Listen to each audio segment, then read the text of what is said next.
반드시 해야 할 것이 여러 가지 있습니다.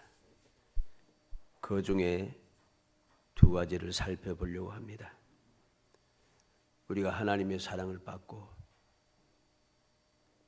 하나님의 자녀의 권세를 가지고 험한 세상을 이기며 살아갈 수 있게 되었고, 부족하지 않는 복을 누리게 되었고, 세상을 넉넉하게 이길 수 있는 힘을 얻게 되었고, 이 험한 세상에서 평안을 누릴 수 있게 되었고, 하나님의 기이하신 은혜 가운데 우리는 멈추지 아니하고 끊임없이 우리의 본향인 천국을 향하여 갈 수 있는 끝없는 능력을 공급받게 되었는 것이 너무나도 감사한 일입니다.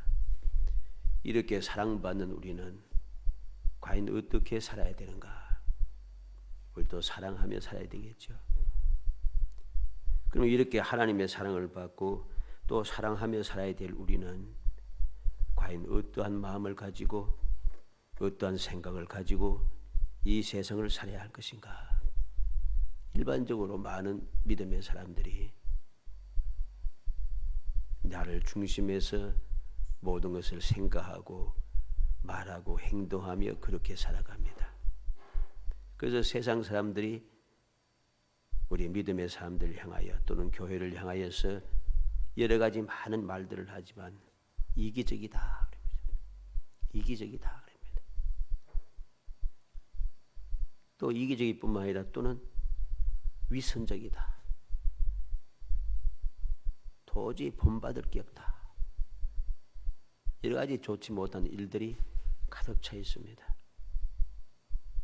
이러한 세상을 우리가 살아가는데, 그럼에도 불구하고 우리는 과연 그들과 상관없이 우리는 거룩한 백성, 구별된 사람, 하나님의 자녀니까 나는 복을 받고 나는 평안하고 나는 세상을 이기며 나는 세상에서 행복하게 그렇게 살아야만 하는가? 무언가 좀 잘못되었습니다. 물론 예수를 믿음으로 하나님의 자녀된 우리는 이 세상에서 복을 받고 세상을 이기면서 끊임없이 능력의 삶을 살고 주님 주시는 은혜 가운데 형통한 삶을 살면서 평안하고 행복하게 살아가는 것은 이건 당연한 이야기입니다. 당연한 것인데, 당연한 이것을 우리는 어떻게 합니까? 그것에 아주 집착해서 살아간다는 거죠. 이건 잘못된 것입니다. 이건 신앙이 아닙니다. 예수님께서 뭐라고 하셨습니까? 이 모든 것이 너에게 있어야 할 줄을 아시느니라. 하나님 아버지께서 다 알고 계신다고 했어요. 그래서 그것 때문에 내가 아둥바둥하면서 나는 복을 받아야 돼, 나는 성공해야 돼, 나는 형통해야 돼, 나는 행복해야 돼, 나는 평안해야 돼. 주위의 사람들이 어떠하든 상관없이 뭐라고 말하든 상관없이 나는 무조건 잘 먹고 잘 살면 돼, 나는 출세해야 돼, 나는 잘 돼야 돼. 이래 사는 것은 이게 신앙이 아닌 것입니다. 하나님의 말씀을 엉뚱하게 사용하면서 주님의 명령을 거역하고 주님께 주님의 본을 보여주심에도 불구하고 우리는 주님의 본을 생각지도 아니하고 본받으려고 하지도 아니하고 내 마음대로 내 욕심만을 채우고 살아간다는 거죠. 이게 뭡니까? 우상이란 것이죠. 이게 우상 숭배인 겁니다. 탐욕은 우상 숭배라고 했어요. 하나님보다 주님보다 더 사랑하고 더 가지기를 원하는 그것이 바로 우상이란 것입니다.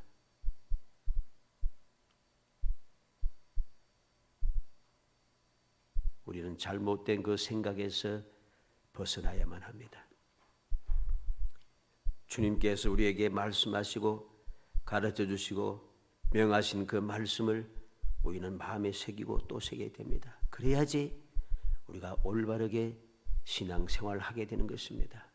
올바르게 신앙생활을 해야지 내가 그렇게 간절하게 집착을 가지고 누리기 원하는 그것이 내가 발부동 치지 않아도 자연스럽게 우리에게 임하게 되는 것이죠. 그래서 그 삶이 평안한 겁니다. 억지로 평안한 게 아니에요.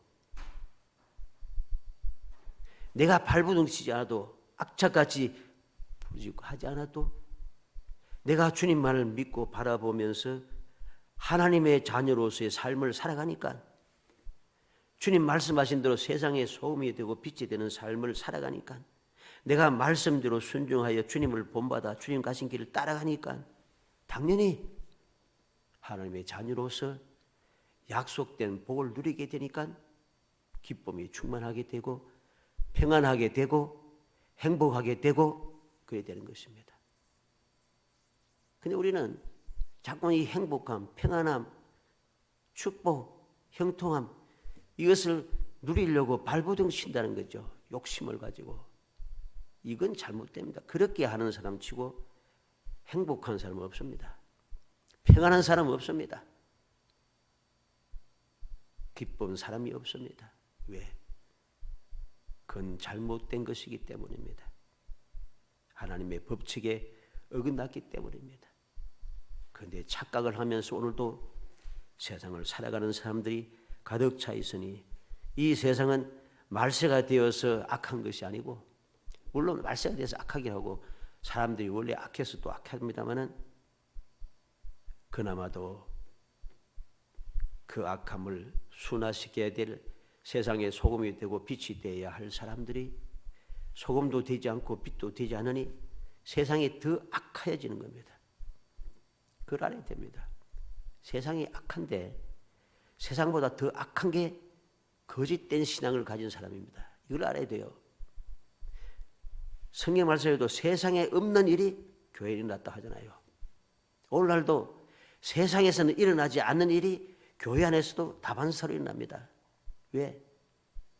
세상보다 더 악하여졌다는 것입니다. 왜 그렇게 되었습니까? 하나님을 올바르게 믿지 않고 하나님의 말씀을 올바르게 보지 아니하고 내 욕심만 채우고 나만 위하여서 내게 유익한 것만 찾아서 읽고 내게 여러 가지로 지적하는 말씀, 해서는 안 되는 것은 싹 버립니다. 골라내가지고서 내게 좋은 것만 골라내가지고서 그것만 읽고 그것만 쫙 찾아놓고 읽으면서 할렐루야 아멘 하고 다니니까 일이 안 되는 거예요.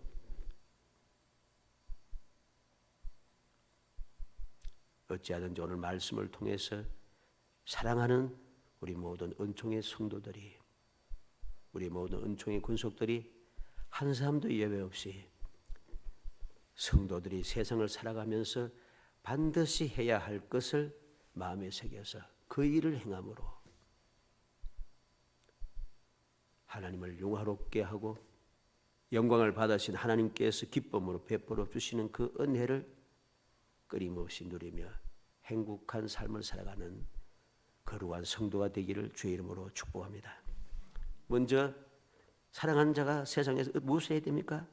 육체의 정욕을 제어해야 합니다. 11절 말씀에 사랑하는 자들아 구름인과 나그네 같은 너희를 권하노니 영혼을 거슬러 싸우는 육체의 정욕을 제어하라.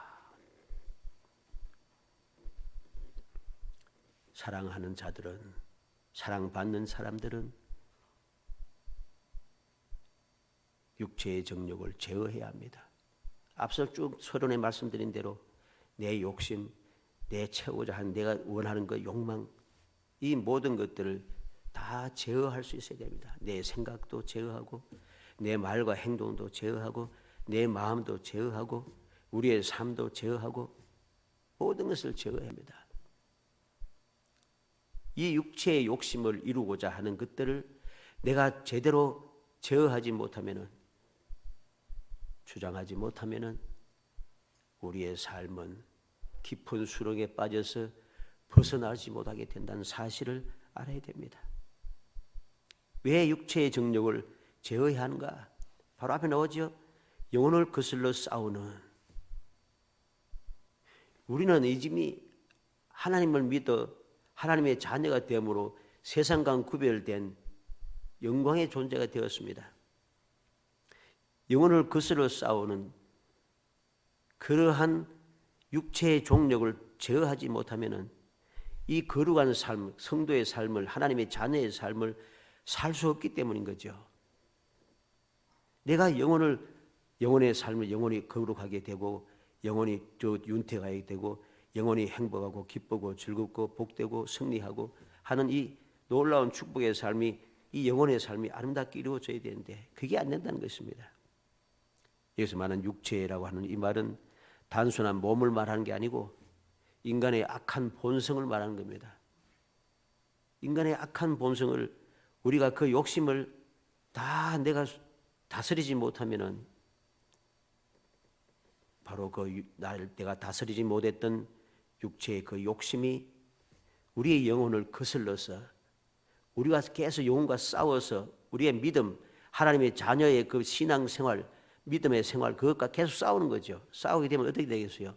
이길 수가 없습니다. 절대로. 그걸 알아야 돼요.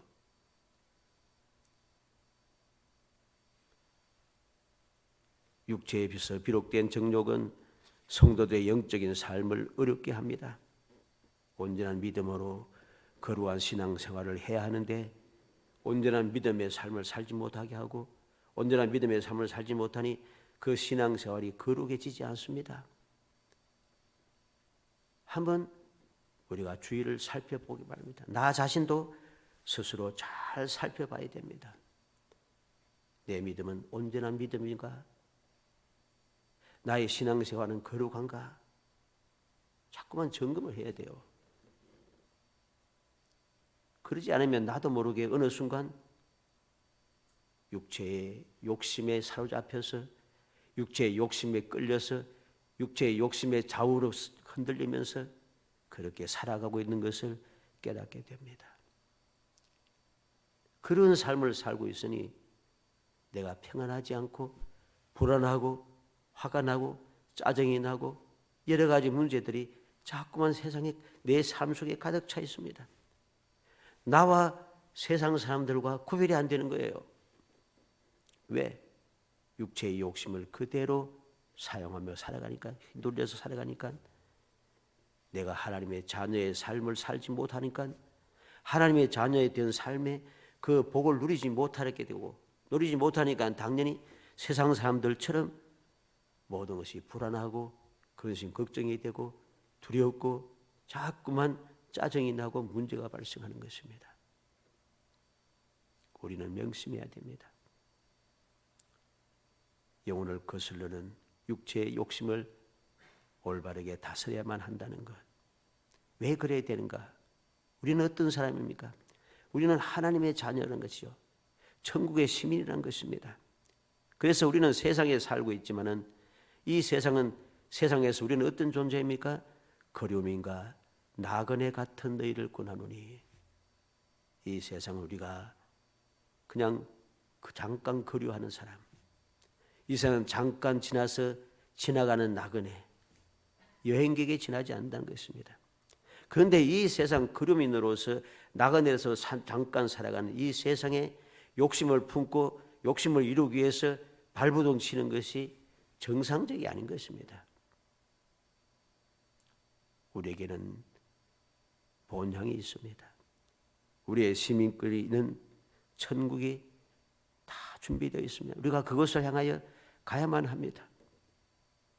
그러지 못하면 천국의 삶, 천국 시민으로서의 삶을 살지 못하면 불안할 수밖에 없다는 사실을 알아야 됩니다. 하나님의 자녀요, 하늘나라의 시민권을 가진 성도들은 그에 합당한 생활을 유지하기 위해서 악한 본능과 싸워서 이겨야 하는 것이죠. 성도는 세상에 살고 있지만 세상에서 나그네와 행인들이기 때문에 성도의 한 가지 행동이 불신자에게 비방거리가 되고 비방거리를 제공할 수도 있습니다. 그렇지 않을 수도 있지만은 우리가 말과 행동을 조심해야 하는 것이죠. 육체의 욕심을 내가 잘 다스려야 합니다. 조심해야 됩니다. 인내해야 됩니다. 그러지 못하면은 문제가 발생한다는 것이죠. 성도들은 나그네입니다. 그러므로 세상에 너무 집착하지 말고 하나님의 영광을 드러내도록 힘써야 하는 거죠. 그래서 베드로는 영혼을 거스러 싸우는 육체의 정욕을 제어하라고 우리에게 교훈해 주고 있는 것입니다. 누가복음 21장 34절에 너희는 스스로 조심하라. 그렇지 않으면 방탕함과 술 취함과 생활의 염려로 마음이 둔하여지고 뜻밖의 그날이 득과 같이 너희에게 임하리라. 우리가 스스로 조심하여서 방탕함과 술 취함과 생활의 염려로 마음을 둔하게 만들게 되면은 뜻밖의 그날이 득과 같이 임한다 그랬습니다. 그날은 우리에게 득과 같이 임할 것이 아니에요. 그날은 우리에게 복된 날입니다. 모든 것을 회복하는 날이고 하나님의 자녀의 권세 가운데서 천국의 시민권을 가지고 영원히 평강을 누리며 영원히 행복을 삶을 살아갈 수 있는 그 축복의 날입니다. 그런데 그날이 뜻밖의 그날이 득과 같이 임한다. 이 무슨 소리입니까? 득과 같이 임하면 그것이 내게 덫이 되면은 우리는 멸망이라는 소리죠. 덫에 걸리면 살 수가 없어요. 그렇잖아요. 덫에 걸리면 살 수가 없습니다. 그런데 그날이 우리에게는 복된 날인데 어떻게 득과 같이 임한다 하는가?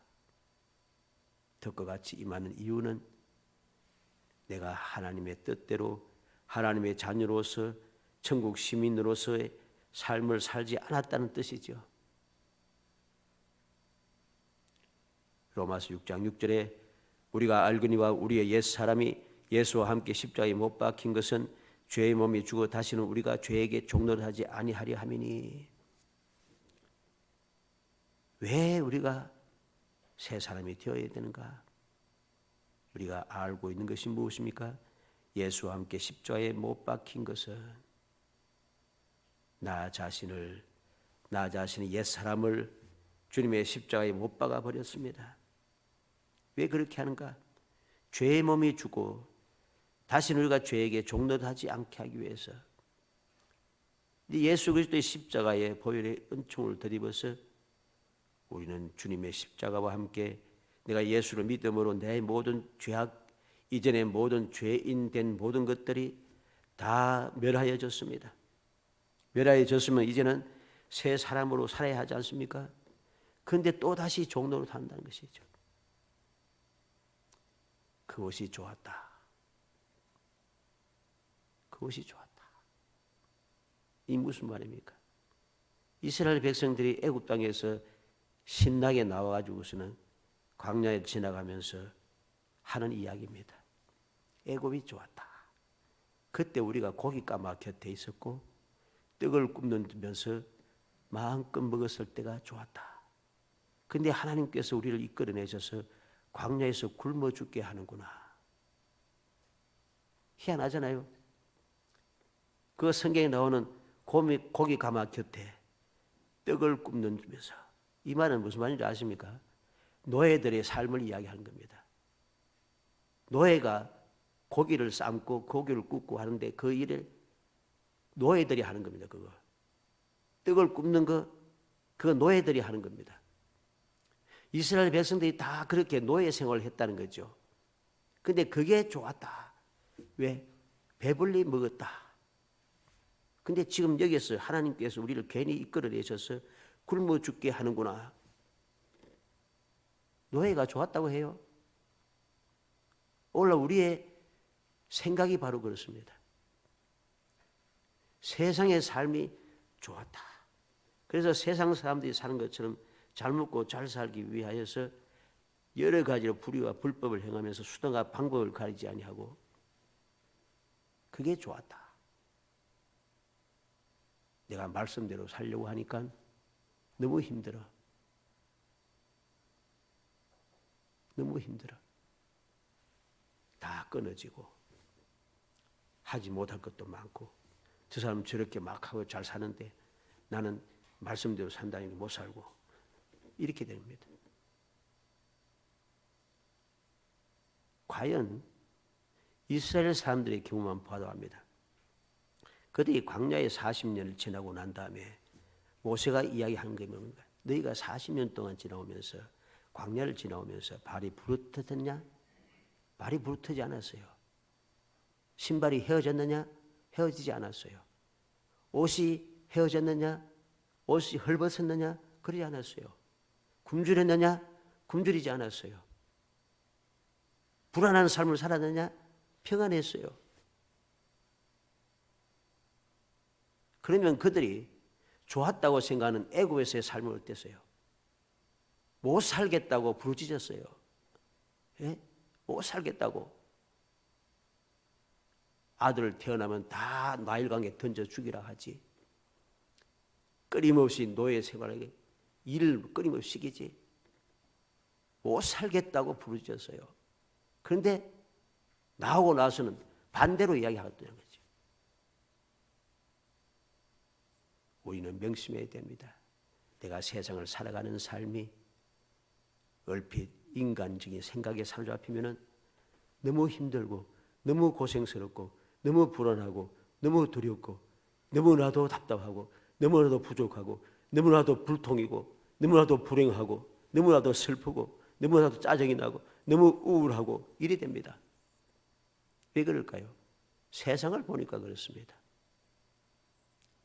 나와 함께 하시는 하나님, 불과 구름 기둥으로 밤낮 없이 함께 하시는 하나님을 봐야 되는데 그러지 않고 세상을 보니까 이스라엘 사람들이 세상을 보낼 때 세상이 광야길이잖아요. 광야길이잖아. 너무 안 좋은 거야. 오늘날도 마찬가지입니다. 세상을 보니까 너무 불안한 거죠. 우리는 바울 서도의 교훈과 같이 믿음의 주요 온전케 하신 예수를 바라보자. 영원히 함께 하시기를 약속하신 주님만 바라봐야 돼요. 주님만 바라볼 때 주님께서 가시는 그 길은 사람들이 볼 때는 불쌍한 길이고 연약한 길이고 피곤한 길이고 고단반한 길이고 십자가에 달려 돌아가시는 길인 것 같은데 아니에요. 주님의 이 세상의 삶이 과연 그랬습니까? 아닙니다. 많은 기적을 행하고 많은 사람들을 위로하고 많은 사람들을 자유롭게 하고 많은 사람이 소망이 있게 하고 십자가에 달려 돌아갔다고 끝장났다고 좋아했는데 주님은 사흘 만에 다시 부활하시고 끝난 것이 아니라 오셨던 대로 다시 구름 타고 하늘에 올라가시고 지금도 보좌 우편에서 우리를 위해서 기도하고 계시잖아요. 그 주님만 바라보고 살아가면은 문제될 게 없어요. 그런데 주님을 보지 않고 자꾸 세상을 보고 사람을 보니까 문제가 생기는 것이죠. 불안해지는 것입니다. 바울 사도가 고백합니다. 로마서 7장 22절 24절에 내 속사람으로는 하나님의 법을 즐거워하되 내 지체 속에서 한 다른 법이 내 마음의 법과 싸워 내 지체 속에 있는 죄의 법으로 나를 사로잡는 것을 보는도다. 오호라 나는 곤고한 사람이로다. 이 사망의 몸에서 누가 나를 건져내랴. 바울 사도는 살아가면서 내 마음속에 두 가지 법이 있다는 것입니다. 육체의 법과 영혼의 법. 육체의 법이 나를 혼란하게 만들고 나를 곤고하게 만든다는 얘기죠. 누가 이 사망의 몸에서 나를 건져낼까? 예수님밖에 없는 것입니다. 고린도서 9장 27절에도 내가 내 몸을 쳐 복종하게 하면 내가 남에게 전파한 후에 자신이 도리어 버림을 당할까 두려워함이로다. 바울 사도는 평생을 살아가면서 자기 몸을 쳐서 복종하게 하였다 합니다. 왜?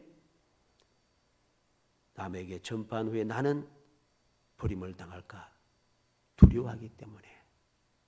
바울 사도도 두려워한 마음으로 끊임없이 육체의 정력과 싸우고 또 싸웠는데 내가 이러한 자각을 하지 못하고 이것을 자각하지 못하고 세상을 보고 그렇게 살아가게 되면은 나는 결국은 구수렁에 빠질 수밖에 없다는 사실을 명심해야 됩니다. 두 번째로 믿음의 사람이 세상에 살아가면서 무엇을 해야 됩니까?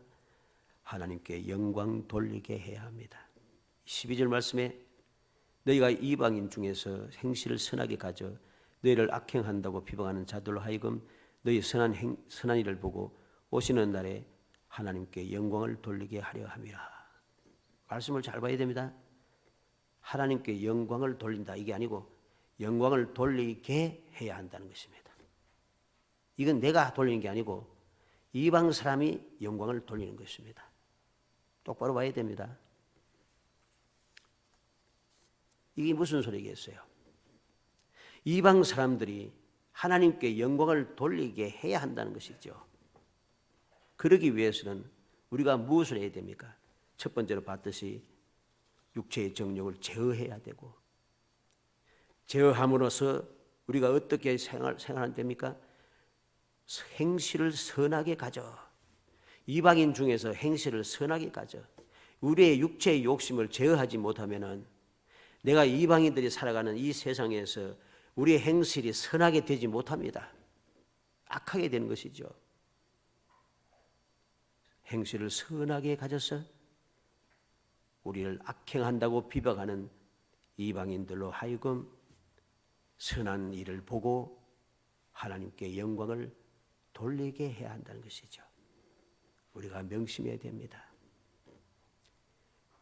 왜 내가 세상에서 선한 행실을 가지기 위해서 우리의 육체의 욕심을 제어하며 살아야 되는가? 이유를 분명히 알아야 돼요. 그렇게 해야만이 주님에게 맡겨주신 사명을 감당할 수 있습니다. 세상의 소금이고 세상의 빛이 되는 삶을 살기 위해서는 착한 행실을 통해서 열매를 통해서 하나님께 영광을 돌리기 위해서는 나 혼자서 하나님께 영광 돌립니다 한다고 영광 안 돌려줘요. 한때 그거 유행했죠. 온갖 사람들이 이야기할 때마다 하나님께 영광 돌립니다. 하나님께 영광 돌려지지 않고 오히려 하나님의 존귀하신 이름이 자꾸만 더럽혀져요. 왜 그럴까요? 선한 행실을 하지 않기 때문입니다. 선한 행실을 하지 않으니까 하나님께 영광을 돌린다고 말은 하는데 영광이 돌려지지 않아요. 선한 행실을 할 때에 자동으로 영광이 돌려집니다. 왜? 세상 이방 사람들이, 이방인들이 하나님께 영광을 돌린다는 거죠. 어떻게 되겠어요? 당연히 영광이 돌려지죠. 그게 바로 우리의 믿음의 생활의 열매가 되는 것입니다. 우리가 선한 생활, 하나님의 말씀대로 살아가고 예수만 바라보고 살아가고 하나님만 믿고 살아가고 하나님 말씀대로 살아가면 우리는 선한 생활을 하게 되는 겁니다. 그 선한 생활이 세상 사람들도 하나님께 영광을 돌릴 수밖에 없는 역사를 이루게 한다는 사실을 우리가 명심해야 됩니다.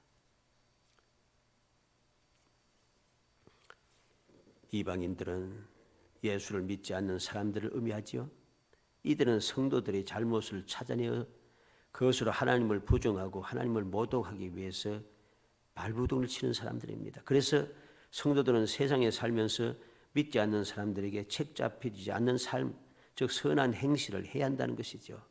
여기서 말하는 선하게 한다는 이 선하게라는 말은 나타나는 행위를 말하는 게 아닙니다. 그 삶 자체가, 그 생각 자체가 선하다는 그런 말입니다. 내 생각과 마음이 선하지 않으면 내가 선한 행실을 할 수가 없어요. 형식적으로 선한 행실을 보일 수는 있지만은 그게 오래가지 않아요.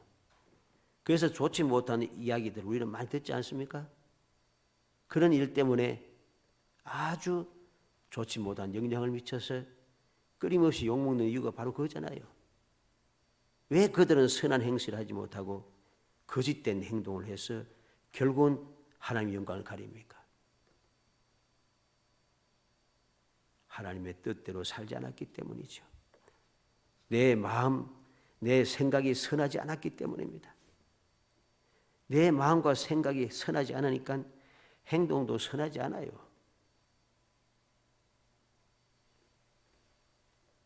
우리는 기억해야 됩니다. 비방하는 자들로 너희 선한 일을 보고 그랬습니다. 이 본다는 말은 세상 사람들이 성도들의 삶을 세심하게 관찰한다는 뜻입니다. 세상 사람들은 예수 믿는 사람 잘 살펴보죠. 뭐 하는가. 다른 사람들이 뭐 하는 거 잘못하는 거 이런 것들은 그냥 무심히 넘어갑니다. 그런데 예수 믿는 사람이 또 아는 사람들이 예수 믿는다고 하는 사람들이 잘못하는 거 보면은 바로 지적합니다. 바로 욕하기 시작하고 바로 신문에 막 뉴스에 막 떠들기 시작합니다. 그게 세상이에요. 그렇게 본다는 것입니다. 세심하게 살피다가 바로 문제가 딱 들키면은 막 역사해요. 그래서 하나님의 영광을 가진 것입니다. 우리는 명심해야 됩니다. 항상 우리는 선한 행실을 선하게 해서 우리를 악행한다고 비난하는 배척하는 그러한 이방인들이 하나님께 영광을 돌리지 않을 수 없도록 만들어야 하는 것입니다. 그렇게 만들어야 되는 것이죠. 마태복음 5장 16절에 이같이 너희 빛이 사람 앞에 비치게 하여 그들로 너희 착한 행실을 보고 하늘에 계신 너희 아버지께 영광을 돌리게 하라. 예수님께서도 바로 이렇게 말씀했어요. 너희 착한 행실을 보고 너희 빛이 집 안에만 교회 안에만 비치는 게 아니고 예수님께서는 너희는 세상의 빛이라 했어요. 세상의 빛이 되어야 되는데 집 안에서 교회 안에서 빛 앞만 바라봐야 그 소용없습니다. 세상에 나가서 빛을 발하지 못하는데 그 빛은 가짜 빛이지요. 교회 안에서는 내가 빛 안 발해도 교회는 무엇입니까? 이 건물이 교회가 아니고 하나님께서 계신 곳이 교회예요. 그러므로 교회는 내가 빛 발하지 않아도 원래 빛 대신 주님께서 함께 하시기 때문에 자동으로 밝아요. 그때 내가 교회 안에서 빛 되겠다고 온 사방에 뛰어다니고 이 사람 저 사람 잡고 다니면서 빛을 비추겠다고 하면은 그게 바로 문제가 되죠. 파당 싸움이 되는 것입니다. 패싸움이 일어나는 것이죠. 우리의 빛은 교회 안에서 비치는 것이 아니라 세상에 비춰야 하는 것입니다. 그래서 주님께서 너의 빛이 사람에게 비치게 하여 그랬습니다. 사람에게 비치기 위해서는 사람들이 살고 있는 세상에 가서 비춰야죠. 그 빛이 뭐라고 했습니까? 너희 착한 행실을 보고 그랬습니다. 우리가 착한 행실을 할 때에 세상에 빛이 비춰지고 그 결과로 하나님 아버지께 영광을 돌리게 된다는 것입니다. 베드로는 이 편지를 쓸 때에 그 당시의 상황이 어땠는가? 성도들의 믿음과 신앙생활이 왜곡된 경우가 많았습니다. 왜곡되어 있었어요. 어떻게 왜곡되었는가? 유대인들과 거짓 교사, 거짓 선지자, 거짓 사도들, 거짓 성도들로 인해서 거짓된 소문들이 세상에 난무했습니다. 오늘날 치면 거짓 뉴스죠. 거짓 뉴스가 온 세상을 덮고 있었습니다. 거짓 뉴스가 진짜 뉴스처럼 진짜처럼 그렇게 세상을 휩쓸고 있다는 것입니다. 그래서 베드로 사도는 성도들에게 그렇게 하지 말고 이렇게 하라고 가르치고 있는 것입니다. 사도행전 24장 5절로 9절에 보면 우리가 보니 이 사람은 전염병 같은 자라 천하에 흩어진 유대인을 다 소유하게 하는 자 나사렛 이단의 우두머리라 그가 또 성전을 더럽게 하려 함으로 우리가 잡았사오니 당신이 친히 그를 신문하시면 우리가 고발하는 이 모든 일을 아실 수 있나이다 하니 유대인들도 이에 참가하여 이 말이 옳다 주장하니라. 이들은 말합니다. 나사렛 이단, 나사렛 이단의 우두머리.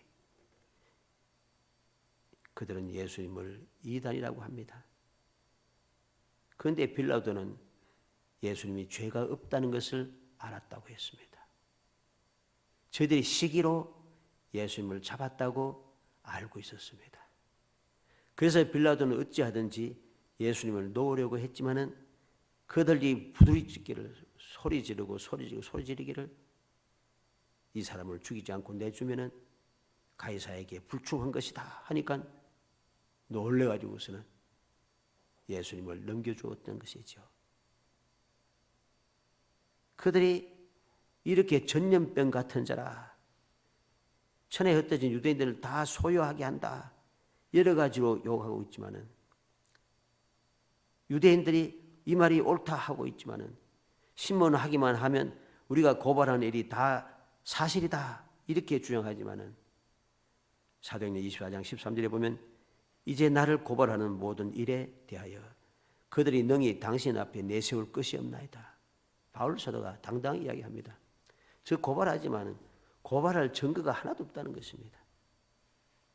그리고 사도행전 25장 7절에 그가 나오매 예루살렘에서 내려온 유대인들이 둘러서서 여러 가지 중대한 사건으로 고발하되 능히 증거를 대지 못한지라. 모든 유대인들이 다 들러붙어 가지고서는 이게 바울이 이렇게 잘못했다, 이 죄를 지었다 주장하는데 증거가 하나도 없어요. 이게 바로 거짓 뉴스라는 겁니다. 거짓 뉴스.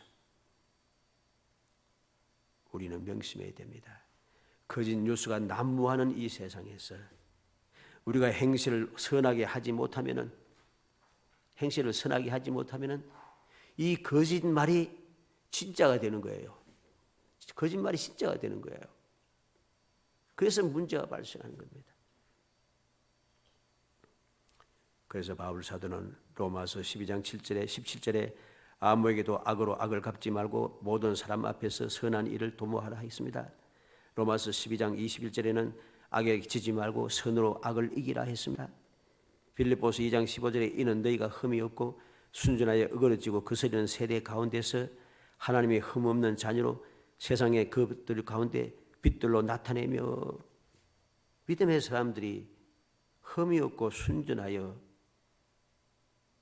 어그러지고 거스르는 세대 가운데 이 세상이 어그러지고 거스르는 세상입니다. 이 세상에서 흠없는 하나님의 자녀로 빛을 비치려 한다는 것입니다. 디도서 2장 7절로 8절에 범사에 내 자신으로 선한 일의 본을 보여 교훈의 부패치 아니함과 경건함과 책망할 것이 없는 바른 말을 하게 하라. 이는 대적하는 자로 하여금 부끄러워 우리를 악하다 할 것이 없게 하려 함이라. 대적하는 자들도 부끄러워할 정도로 선하게 살아라는 소리죠. 예수님께서 우리에게 말씀하신 그 말씀을 다시 마음에 새기겠습니다. 이같이 너희 빛을 사람 앞에 비치게 하여 그들로 너희 착한 행실을 보고 하늘에 계신 너희 아버지께 영광을 돌리게 하라. 내가 돌리는 것이 아니라 세상 사람들이 하나님께 영광을 돌리게 해야 한다는 겁니다. 이게 올바른 신앙생활인 것입니다. 사랑하는 성도 여러분, 오늘 말씀을 통해서 사랑받는 사람, 사랑하는 사람들, 즉 하나님의 자녀, 거룩한 성도가 세상에서 어떻게 살아야 하는가 하는 것을 다시 한번 마음에 새겨서 우리도 항상 육체의 정욕을 제어하여 선한 생활을 하고 그래서 이방 사람들이 하나님께 영광을 돌리게 하는 거룩한 신앙생활, 올바른 신앙생활을 하여서 하나님의 영광이 드러날 뿐만 아니라 기뻐하시는 주님께서 베푸시는 그 귀한 은혜, 약속된 복을 끊임없이 누리는 정말 영원히 행복한 성도 되시기를 주의 이름으로 축복합니다. 은혜 감사합니다. 사랑하여 주셔서 택하여 주시고 택한 저희들 하여금 주님의 은혜를 받아 누리게 하시며 하나님의 자녀가 되고 하나님의 자녀로서 끝없는 사랑을 받으며 때를 따라 도우심을 입으며 인도받고 보호받으며 항상 복 있는 삶을 살게 하고 승리하는 삶을 살게 하고 영원히 행복한 삶을 살게 하심을 감사합니다. 이 놀라운 주님의 은혜를 입었사오니 이 은혜 감사 감격하여 항상 세상에서 육신의 욕심을 다 제거해 버리게 하시고 항상 하나님께 영광 돌리게 하는 삶을 살기 위하여 선한 행실을 하여 세상에 빛을 비치며 살아갈 수 있도록 성령께서 도와주옵소서. 예수님의 이름으로 기도합니다. 아멘.